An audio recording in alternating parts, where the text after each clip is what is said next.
Sup guys, Multiplier here for, I guess this is part 5 of Multiplier Listens to Demos.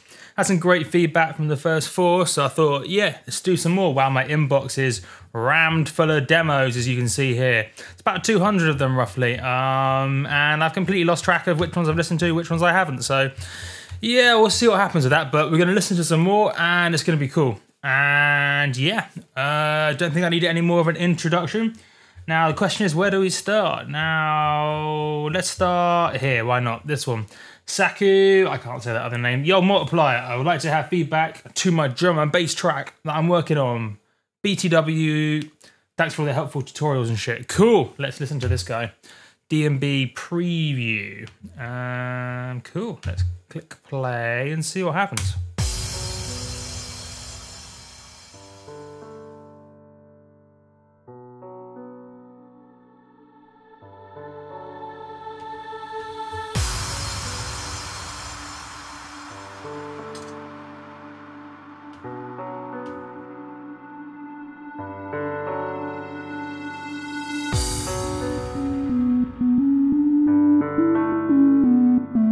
Nice vibe, nice vibe.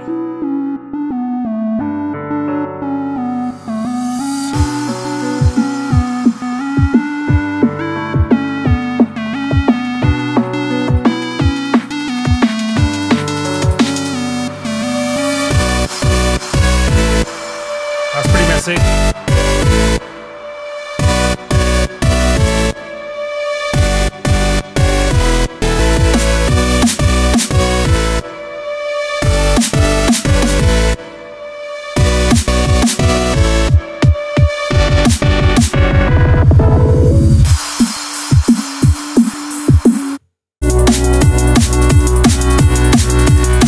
Yeah, so it's a cool vibe at the beginning, 1 or 2 nice little sounds and stuff in the next sort of section, but one of the main things that needs sorting out is, I'll find it, is what goes on, I think it's here. That sound.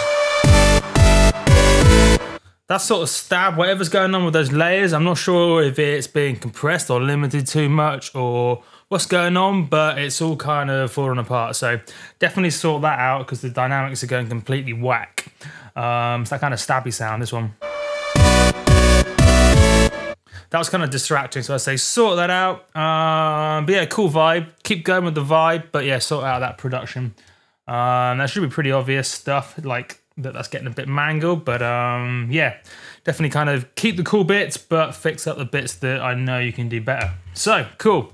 Let's listen to another ting, and I didn't start my stopwatch on the iPhone of things. Right, 3 minutes in. I'll subtract, add 3 minutes to whatever it says there. Cool. Let's try this one. Miles something or other. Cool. Let's listen to this guy. Yeah, Miles Dominic, or Arrows, I guess is his name. Maybe. No.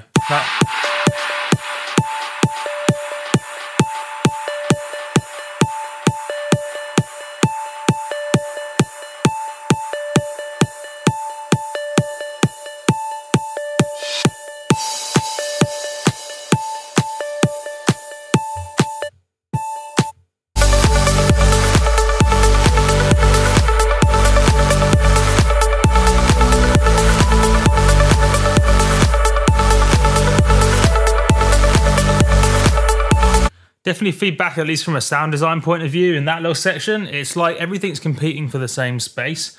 They could sort that out by either, I guess, moving things around in the stereo image a bit, or I don't know. It's like they're fighting for the same space, so they get a bit muffled. So give each element its own space, especially when you got quite a lot of thick things in there, because yeah, it's a bit kind of muffled as it is. So.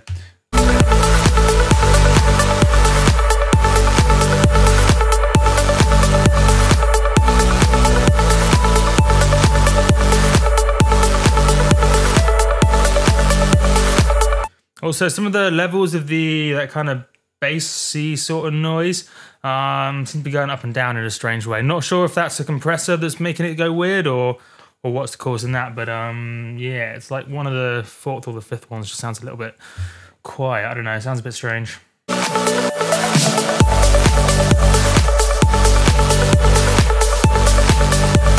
Yeah, just there when it, like, yeah, that kind of it just went a bit weird the second time around.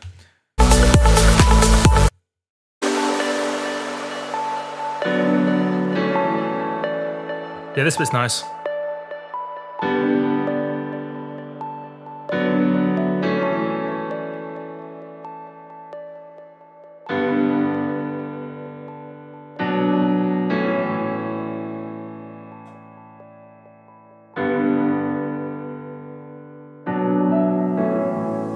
I thought it was cool.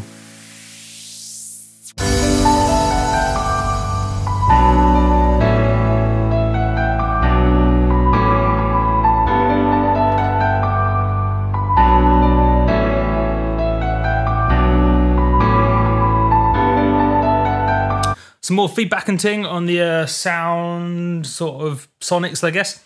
What you're finding is that piano is fighting with that bass sound, and it's just kind of getting a bit in a mess. So the kind of the low end of that, those piano things are kind of in the same frequency space as the bass, and the lead over the top of each other, and they're getting in a bit of a mess. So way around that is either stick the kind of the piano notes at a different fundamental frequency to the bass, so like an octave up or down of each other. That's kind of a standard way of doing it. Or you got to get a bit more creative with the mixing, because at the moment they're just fighting for the same space and it's getting a bit muddled, which is a shame because it's some really cool songwriting going on. But yeah, definitely get those sonics sorted out, especially in a genre like this where the production standard is so high if you really want the track to stand out, and the songwriting standard's really high too, just because it's a mature, established sort of sound. Also some weird kind of artifacts going on in the stereo image a little bit. Not sure what's causing that. It's quite subtle.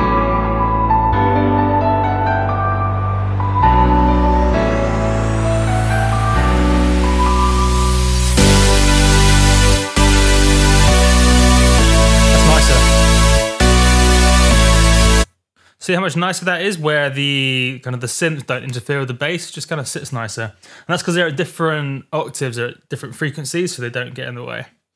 It's nicer.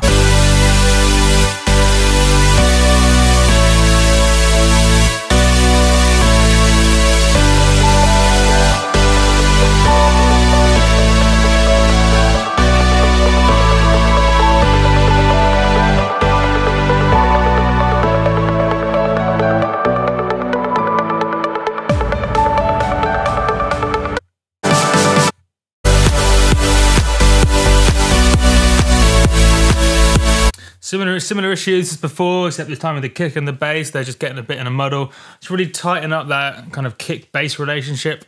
It's not too difficult with this genre once you just consciously think about it, but you don't want the really much kick happening at the same time as the bass, otherwise it just gets it's really difficult. They get kind of phasing issues, and they just kind of don't really fit together very well, unless you just get lucky or are insanely good at layering kind of basses, which is incredibly difficult. So yeah, cool.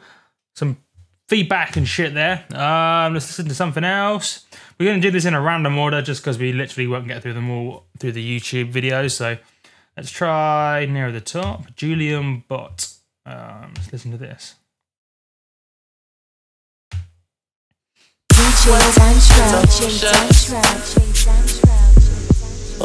And Giuliano Flex. I just wanna come inside your love.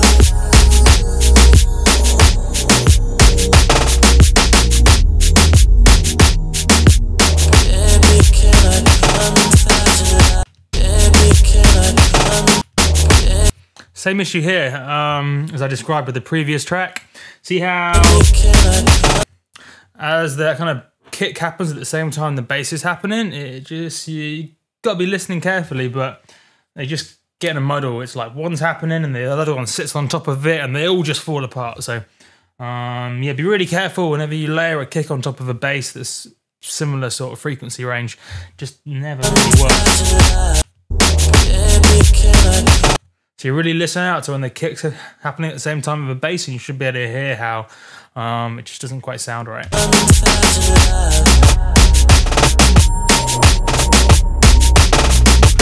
one way around it is just to increase the side chain on the bass from the kick, or just somehow get that bass out of the way temporarily as that kick is happening one way or another.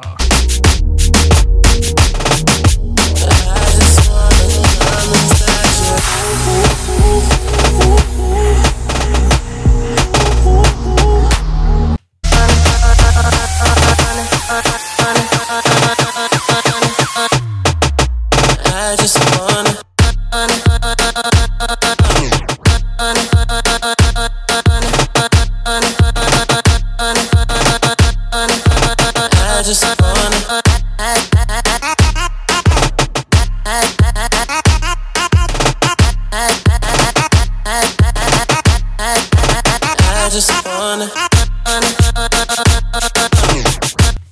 General feedback on the song, some nice ideas in there, some original sort of ideas and just some nice vibes, but it doesn't really feel like a song that flows in a logical way.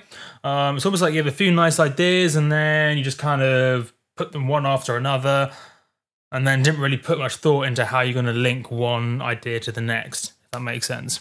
Especially as like the transition goes from this vibe to the next one, and then it's almost like for your main riffs you just had like a cool little idea with, like, for example, this.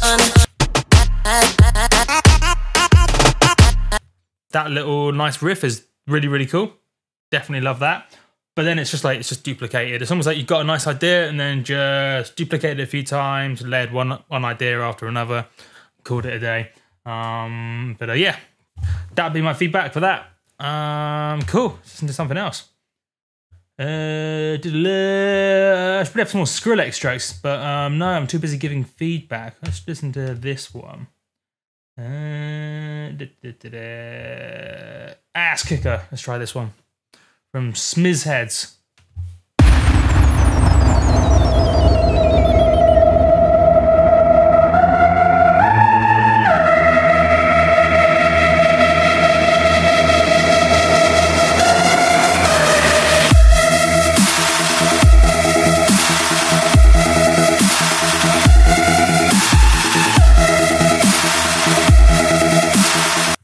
Liking that weird sort of rattly thing on the snares.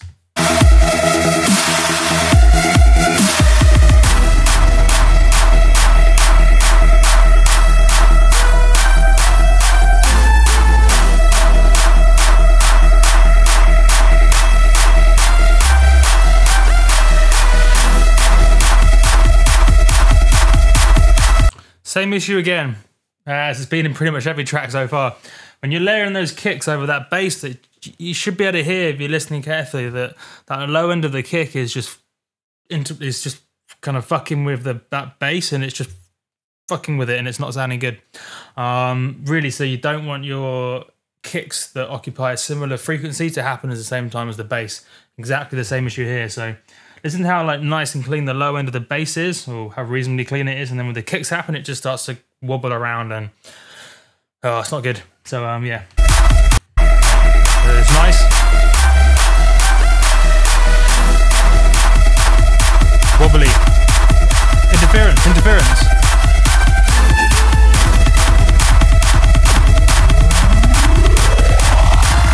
It's time to kick ass.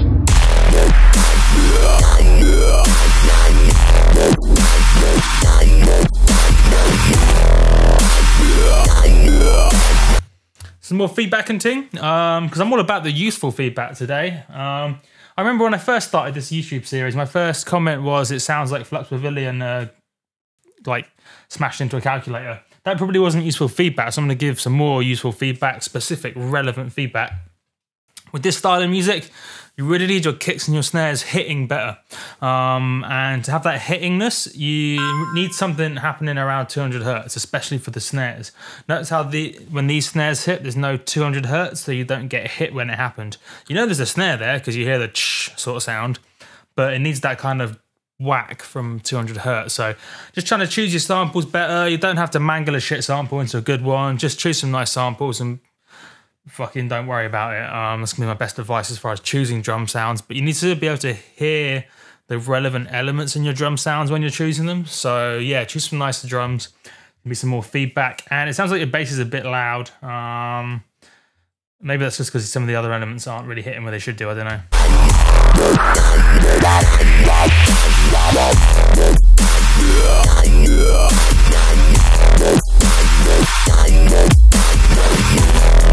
Yeah, low end definitely messy. It's hard to tell which bits are from kind of maybe the limits are fucking it up, or I don't know.